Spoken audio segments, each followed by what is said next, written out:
So Senator Gatti, you're here for Senate Bill 129? Yes, sir. Okay, welcome to committee, and thank you for being here. Thank you, Mr. Chairman, members of this committee. Just very briefly, I'm going to allow a lot of my time to be taken up by the folks that have traveled to testify about this bill, and I'll just close at the end or answer any questions that you have.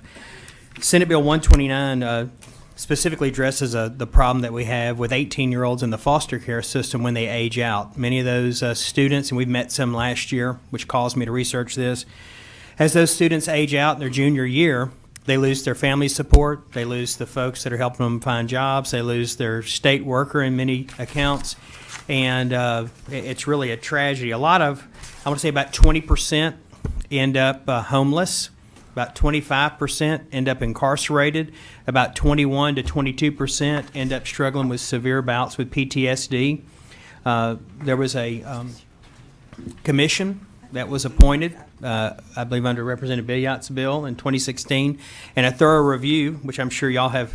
If you haven't had the opportunity to read the report, it's entitled 2016 HCR 94 Final Report on the Task Force of these youth aging out of foster care. And in that report, it's very telling on page 4 of the report. It just kind of outlines some of the data points that are very concerning. And it goes on throughout the report just to list several different ways that we as a legislature can address this problem. These children are very vulnerable to sex trafficking. They're very vulnerable just to their own issues that they're dealing with. Most have some type of mental health issue or something of that nature. So I would appreciate your consideration of this bill, and we have several who are here to testify on behalf of the bill. Thank you. Thank you so much. Madam Secretary, welcome. Good morning. Thank you. Afternoon, I guess, isn't it? It's good morning somewhere. I'm not sure. Marquita Walters, Secretary for the Department of Children and Family Services. I really appreciate Senator Gatti bringing this bill and bringing back to your attention the youth that age out of this system. When I served as the Child Welfare Director under Governor Blanco, we had a program called the Young Adult Program, YAP. You know, we have acronyms for everything. That program was ended in 2013, and roughly since 2013 to now, in the past 5 years, we've had between 900 and 1,000 youth age out of this system. We don't know where they are. We don't know what their circumstances are. We don't know how we could have helped them because that program was cut because it was state general fund money. The feds don't support children after they leave the system. If they will support, the feds raise the age to 21 and allows the state to make that option to cover children up until 21. I don't know about you, but I have 2 kids. They're in their 30s, and they still call home when they need help. And I like them to come home for Thanksgiving and for Christmas. I want them all around my tree and my table. We don't know where these 900 youth are having Thanksgiving dinner. We don't know what they're doing for Christmas. We don't know what they do every single day. There is very little that we can do under state law right now to help these youth. This bill has a fiscal note. It's worthy of the note that it has. I understand very well that we are in a fiscal crisis. We would love to serve these youth in our department if we had the money. So we are in full support as long as it is funded. Our caseloads are crippling, and we cannot absorb this body of work with the people we have without additional funds. The department stands ready, willing, and able, and wanting to serve these youth. We're going to talk later with Senator Barrow about maybe an option to at least move us in that direction, but I just wanted it to be on record that the department is very grateful to Senator Gatti to bring this back to your attention. This report that he talks about is a report that we were involved in and spent a lot of time and attention. I was in Covington Region yesterday, and I heard that 2 young girls were picked up in a laundromat that had aged out of foster care the day before. Members, we got to do better than this. We cannot continue to lose our youth. They're not ready to go, and we can do better. Madam Secretary, there's several questions or comments that need to be made, but knowing my fellow colleagues at this table, we vote on policy.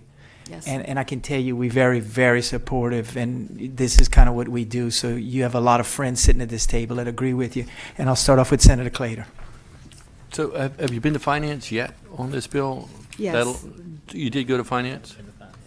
Oh, it has not. You got a been fiscal done. note, but you haven't been to finance? That's correct. Correct. We received a fiscal note, I believe, yesterday. Okay, and so everybody has in their packet a fiscal note, and it indicates that 75% of the money would be paid by the federal government for these it says 146 served in the first column, but that's 146 lives that we're talking about. Yes, we're Correct. talking, the way this, we know that the percentage of kids that stayed with us back in the young adult program, so we made our calculations based on how the program used to work. And so we're using averages of what we believe kids that would stay if they had the opportunity. Right, and as Senator Mills pointed out, we're not the money guys here, but the money speaks in favor as far as the match and the amount of money that we ultimately save in other places that these kids end up, correct? Yes, absolutely. Okay, so at the appropriate time, I move favorable. So noted. Senator Boudreaux? Thank you, Mr. Chairman. Madam Secretary, I too want to, first of all, express my appreciation for your leadership and your service in this area. When we talk about whether it's the foster care, adoption, we talk about those who have fallen through the cracks. And I remember a couple of years ago now when you returned and you gave some figures as to when you were here under the Blanco administration, the number of employees you had, the dollars, and how that had been cut in half upon your return some 8 years later. And but the numbers of individuals have increased. I think Senator Clater hit where I was going with the fiscal note, that by God, I hope we can find a place in the budget to ensure that these are not lost and not left out because of, as Senator Gatti said, and applaud him for bringing this legislation forward. These are real people. These are real people, and whether it's human trafficking or any of those others, we have taken away hope. We've taken away the opportunity for them to live and to be a part of our communities. Is there anything, let's say worst case scenario where we don't come up, I say finance cannot do this. Are there any models out there for, because we're talking about they get dropped off because of that an age. I mean, they're in the program and then all of a sudden, you cut off because you're because of your age, but you haven't changed anything from that day to the next. Are there any other models out there as it relates to any type of other partnerships or and look, I'll vote to put this in, but I won't have a vote on finance, and at the end of the day, we don't know where that's going to end up because you're dealing with cuts from some of your existing programs that we're talking about that are not even on the table. But are there some other models out there in the country for individuals who, because of their age have dropping off that we can get them in that you're aware of? And I know we have a lot of other bills. I don't want details, but if you give me some direction, I could look it up. But from your experience, is there something else out there that would give us a little more glimmer? I mean, that just something bright, because this is a sad topic. It really is. Sir, it is. Thank you so much, Senator Boudreaux, and I appreciate your memory of that testimony. I feel that makes me feel good. We do have partnerships with independent living providers, and if the youth stay with us through those independent living providers, they can get a $500 a month stipend for 1 year if they're in high school and can complete high school within that year. So we do have that little bit that they can receive right now that we're doing. Some of the problem probably a lot of the problem, is that by 18, if they're still with us, they are so ready to leave because we haven't given them the best experience. We are trying desperately within our department to change that and to start at 14, looking at every single child and making sure that they have permanent connections and that no child ages out. Our goal is that we don't need this bill because there won't be anybody aging out because we would have taken care of them earlier. That's what we're doing. We're not there yet, and it's going to take us time to get there, but that's our goal. Okay. That's where we're working. And I could talk all day about that, but I know you have a lot of other business, so I won't. no. But I'll be happy to speak to you privately Yeah. about the other things we're doing in the department. Thank you, and I think we need to get, more people engaged in that, if the dollars are not allocated, but I mean, again, under your leadership, you're not gonna wait for some laws to be adopted to take care of those people most in need, so thank you again for that. Thank you so much. Thank you, Senator Boudreaux, for your comments. Senator Luno? Thank you, Mr. Chairman.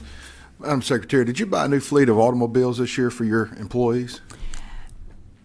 Well, we got the first cut. It was a 3-year commitment, and so I guess it's this fiscal year, we've got the first 85 in the bill. Some of your folks still driving cars with over 100,000 miles on them, breaking down on the side of the road? Oh, yes, sir. We still got plenty of those. Did you hire 50 or 100 new employees this year to work with these kids? No, sir, Why didn't you do those things? because I didn't have any money.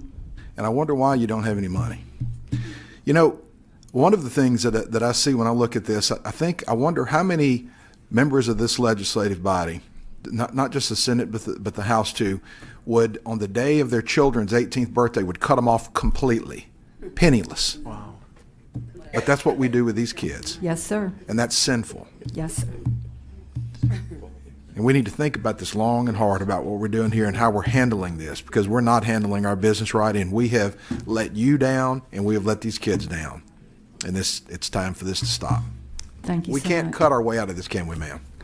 No, sir, we cannot. And I heard a rumor that somebody was talking about going back to pre-Katrina funding, and I would just like to raise my hand for DCFS. That would give me 1,400 more employees. Wow. And $200,000 more in the DCFS budget if we went back to pre-Katrina funding. So I'd what vote for that. you're telling us here today is that you've actually been cut, your funding has actually really been cut? Oh, yes, sir. Well, I read in the paper from people making comments saying that, that nobody's cut any money. Nothing's been cut in state government. But you actually have been cut? Yes, sir. Our budget is not nearly what it was. I'm being very sarcastic and I know tongue-in-cheek, you are. but I'm really, and this topic really is too serious to do this about, but I'm really mad. I appreciate that anger very much. It is joined by the employees in DCFS that work with these kids every day. It was really hard to sit in that room yesterday and hear that we had 2 young women in a laundromat. We're only talking about 180 kids a year.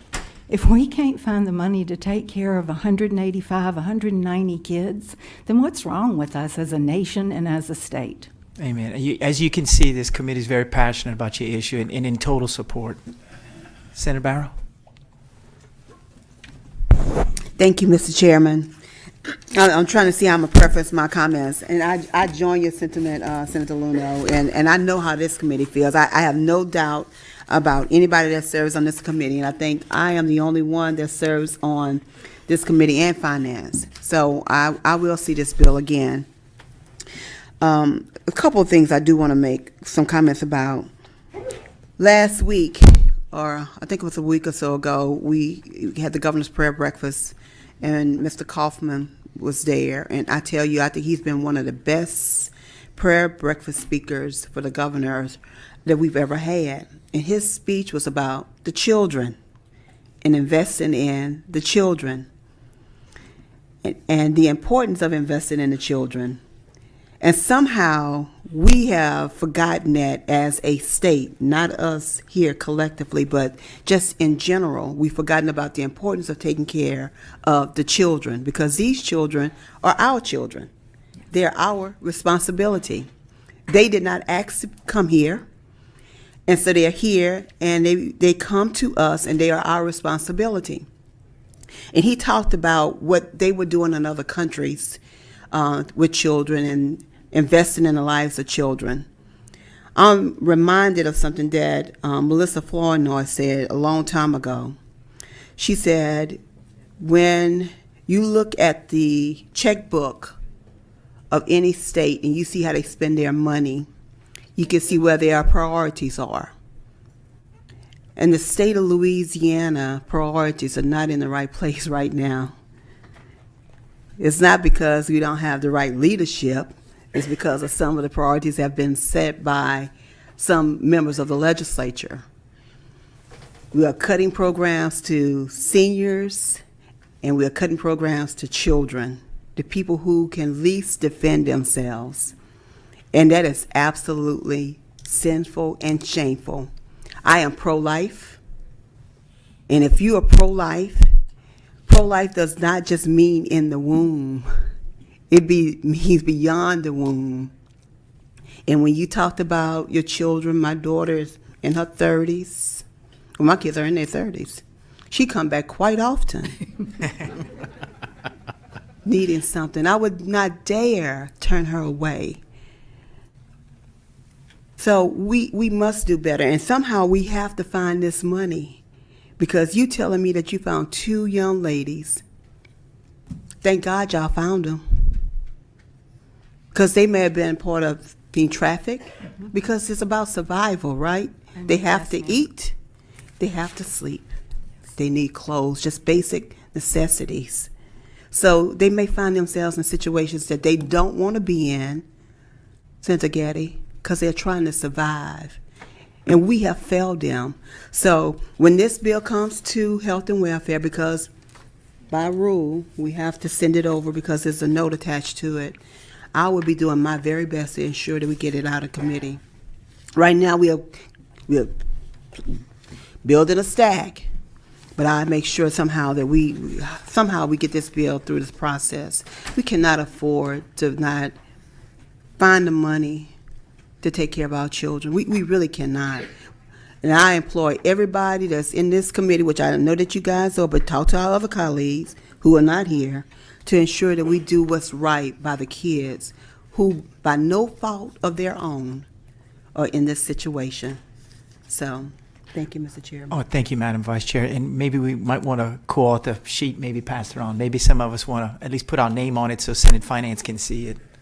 Senator Early? Can we pass a collection, do something? And the second collection will be for the bingo fund. Hey, we're going to need it. Thank you, Mr. Chairman. Yeah, that's a good point, Senator Boudreaux. I'm a big advocate of foster care. In fact, I've done some legislation in the past. So, and I know you Madam Secretary, have your work cut out for you, particularly with the limited funds that you have to do your work. So I applaud you for all that you do. I really do. I got a question concerning the age limit here. Mm-hmm. Now, as I read the bill, I think you said whichever comes first, graduation from high school or age 21. I know it's a money issue, usually the case, but why would you just not say at age 21? Because you mentioned about you like to see them come back, you like to see them come and enjoy Christmas and Thanksgiving and these sorts of things. And granted, I completely understand that. So why not just say at age 21 and just leave it at that?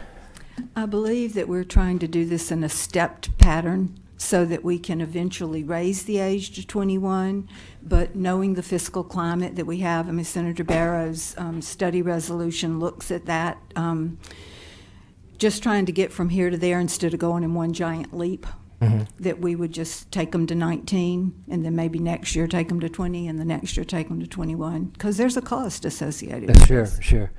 May I suggest that you determine that cost before you go to finance? Okay. And just let them, Yes, sir. see the difference between Alrighty. how much it's going to cost just to put it, the 21. Okay. And certainly will. because these folks that when they graduate at 18 from high school, let's say, they could be lost at that point. So they go through a lot. They're thrown in a situation that they're usually very much uncertainty there. So, and I think as much direction as we can give them would be the best hope for them, and that would be continuing this care to 21. All right, we'll be happy to Just look a at that thought, and provide okay, you and- that. And Okay. Senator Erdy, I'll get with the fiscal office and look at different methods of stair-stepping this in and see what we can do to help the most kids with the least amount of money as this first step, and let that be an option when it Sure. comes to finance. And it may not be as much as we think, but then again, we just don't know until we do push the pencil, so. Yes, sir. okay? Thank Good. you. Thank you. Thank you very much. Well, the board is clear, and we have a few people that travel from parts of the state to tell us Thank you. some issues. So I'd like to call upon right now, if she's in the audience, Ms. Joan Lasang, Ms. Sage Easter, and Brandy Melissa, if you would want to come up and testify. And I will tell you, you have a committee that feels exactly what you're going through. So join us, and we'd love to visit with you for a little while. And whoever wants to go first, it's your call. Well, since I'm already here, I'll go ahead and go first. I am Joan Lasang. My husband and I are foster parents from the Lafayette region, actually from around Parks. It's the same one, yeah. And we have been fostering for about 10-plus years. Over the years, probably a few of the 900 to 1,000 children that age out of foster care with either homeless or nowhere to go have found their way to our table. They join us sometimes for Christmas, for Easter, for Thanksgiving, whatever, and I hear all the stories about their life after foster care. So I appreciate all of you guys and ladies for considering upping that age to 21, because I haven't had any. We foster teenage boys mainly, and I haven't had any at the age of 18 that are ready and able to go out on their own and be successful. It just takes, I mean, most of them aren't finished high school. They don't have their high set even at that age. So it just takes a little bit longer for these kids due to the circumstances of their life. Our own sons had good lives and they're fine, but the kids that we're dealing with now, it's a lot different. Exactly. So they go out in a world that they're not ready for due to the trauma in their lives. Well, So again, thank y'all so much. and thank you for your care for the kids, for the children, all of you. I will impress upon you, and I think Senator Barrow would agree, your testimony will be critical in Senate Finance. This bill will be passed here, so it's going to happen. I think your testimony will be so valuable in Senate Finance. So I just would encourage you, if you could, to tell friends and family to be there. Brandy? Hey, it's kind of hard, but some of y'all know, but most don't. In the early 90s, It's okay, Brandy. I was in foster care, along with, at different times, both my older brothers. Fortunately, I turned out to now do everything I do. One of my brothers aged out and went in the military. The other one entered the criminal justice system. I literally, over the last few years, sorry, it's a rough day, told my mom before she passed away 17 weeks ago. Brandy, we're all sorry for that loss, because we all know you so well in committee. You're in our prayers. You know that. Told her that I was, she would always ask me about everything that goes on up here. Main thing she wanted to know about was DCFS, because of, child abuse is just something I don't take well to at all. That's why I had Senator Morrell pass the bill for Jory's dad. Jory getting decapitated because of his disability in 2011. I couldn't sit back having CP myself, knowing that happened, but when I would tell her about all the plights they were going through, it was just, like she said about the domestic violence stuff, is unconscionable. And a lot of these people in this building, not necessarily all, but others claim to be pro-life, but once the child exits the womb, it doesn't matter. And a lot of y'all know my background about that. I'm not getting into all that right now.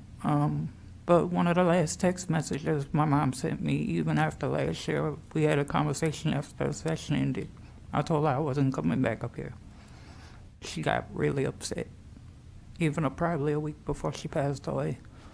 And she told me I was coming up here for something a few weeks before, and she was like, do what you do best. So y'all are never gonna hear me shut up, and until this budget is fixed to where this can happen, because like they say, the kids at 18 aren't ready to get out. They're not finished their high school stuff. They don't know anything about getting into the real world. I pretty much had to learn on my own and with therapy and other stuff after the fact, how to function. And I'm still now, I'm sorry that my mom's gone, still learning stuff that I should have known at that age. And that was in the 90s, so you can do the math on my age now. But anyway, y'all have a good day. Thank you, Brandy. Thank you for being here. And once again, you know we prayed for you with the loss of your mom. Thank you. Yes, ma'am. Good afternoon. My name is Sage Easter. I am a foster parent, licensed foster parent in Northwest Louisiana. The reason I made the trip up here today is to put a face on this problem. We have a 17-year-old young man in our home that is in foster care. The reason he came into our family is because his previous foster mother came to the realization at some time in the process, he's been in care 9 years, that he was going to age out before he graduated, and he had voiced an interest in graduating. She could not finance that indefinite year or two that it was going to take for him to stay. She made DCFS aware, and they went on that search that they go on and started making their phone calls. He now lives with us, and he has a place to stay as long as he needs a place to stay. He's one of the lucky ones. I have been pegged as that family that takes these kids now because I took one.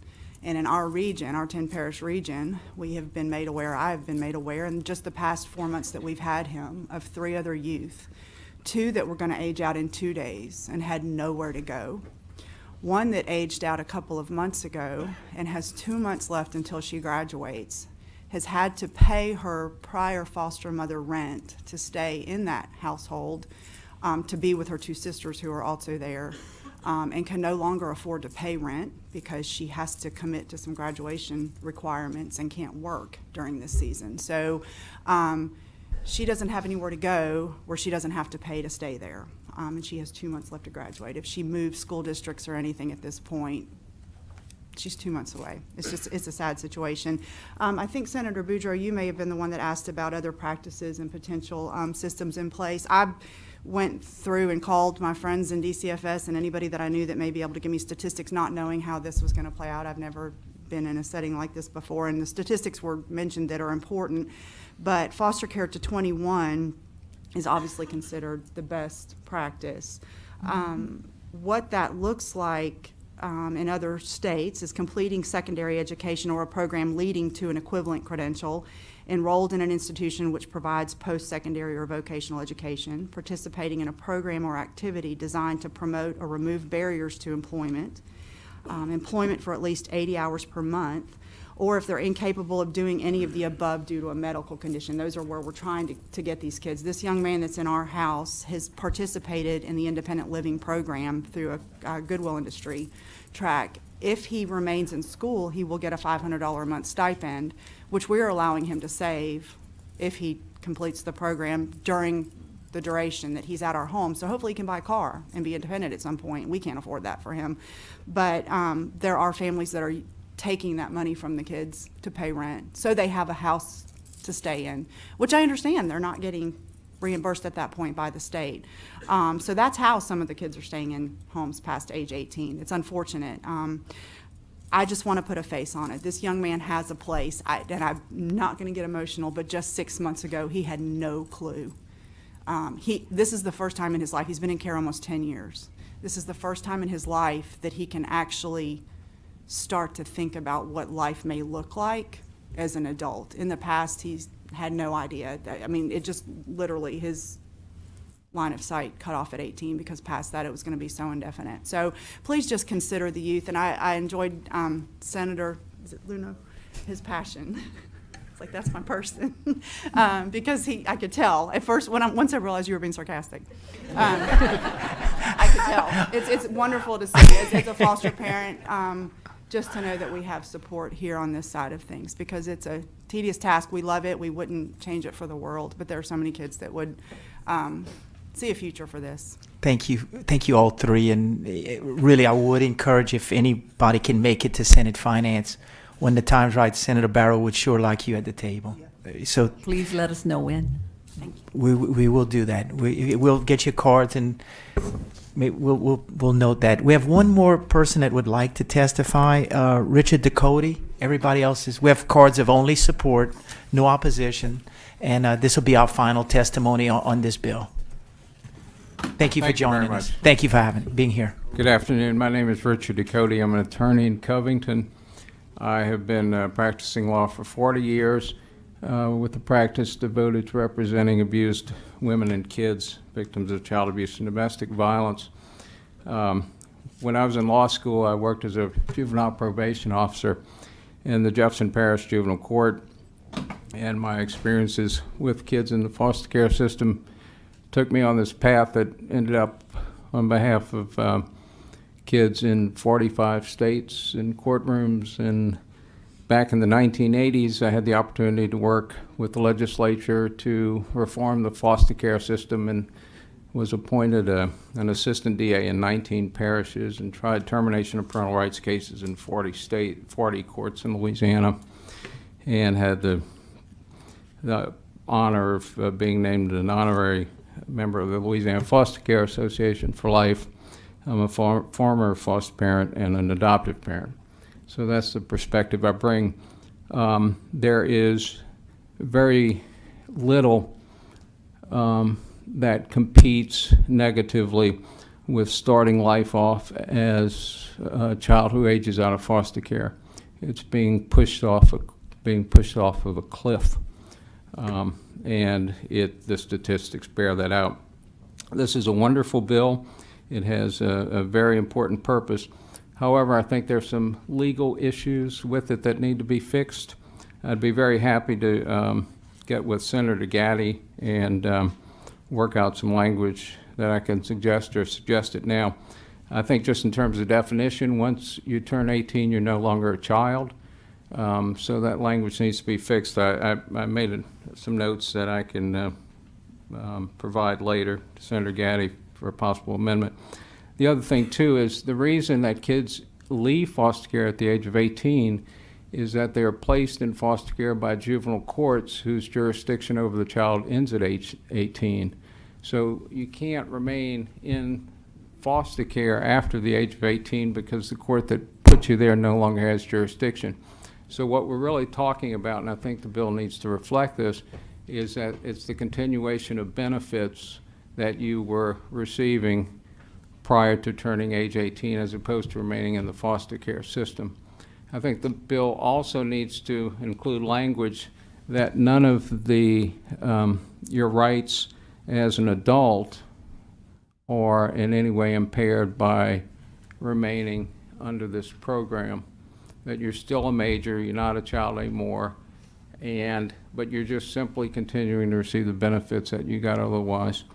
I think additionally, this needs to be based on consent by the person who turns 18 to remain in the receiving of the benefits. I think also it needs to be clear that nobody incurs any responsibility to pay these benefits back, neither the foster parents nor the former foster child. I think there also needs to be language that the department needs to inform both foster parents and the foster child on a regular basis in writing leading up to the 18th birthday that this is a benefit that's available. Because if you don't know about it and you don't sign up for it, we continue to have the same problem. So those would be my suggestions. I'd be happy to put that all in writing and send it to Senator Gatti. We would welcome that, and we welcome your testimony, and thank you for your work you've done, and thank you for your patience of waiting to testify. Absolutely. We Thank truly all of you. appreciate it. I think Senator Claytor had either question or comment, so let's. Yeah, one question on the not paid back that you talked about. As Yes, far sir. as, is that a actual concern that there's some sort of clawback on that? Well, I think it just needs to be clear, because when you're 18 and you're not getting any of these services under the authority of a court-ordered placement as you were as a child, I think that potential is out there, and I think the law should just be clear that, that Okay, and then on the testimony that we heard, it happens in other jurisdictions, so we don't have to dream this up all on our own. We have some models to look at, correct? correct. Okay, I appreciate that. I would, Thank the you. folks that appeared today and those that maybe didn't speak, could the foster parents that are here today stand up, please? We'd like to thank you.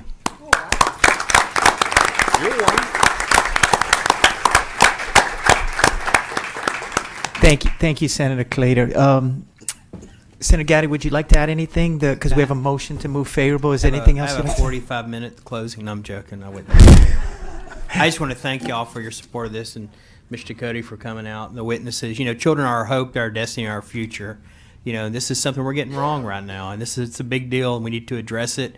We need to give the foster parents the comfort they need, and I know that this committee loves these children as much as anyone else in the room. So thank you for your leadership, and I appreciate your time today. Thank you. And before we finalize this, Mr. Richard Ducote testified, Joan Lassang, Sage Easton, Brandy Melissa, Laurie Albert, Susan East Nelson, Brittany Mock, Jonathan Cola, all in support. And we heard the testimony of Secretary Walters, and Christy Tate is here for informational purposes. We have a motion by Senator Claytor to move Senate Bill 129 favorably. Is there any opposition? Seeing no opposition, it is reported favorable, and thank you very much. Thank you, Mr. Chairman. And you have the whole committee as co-authors with you.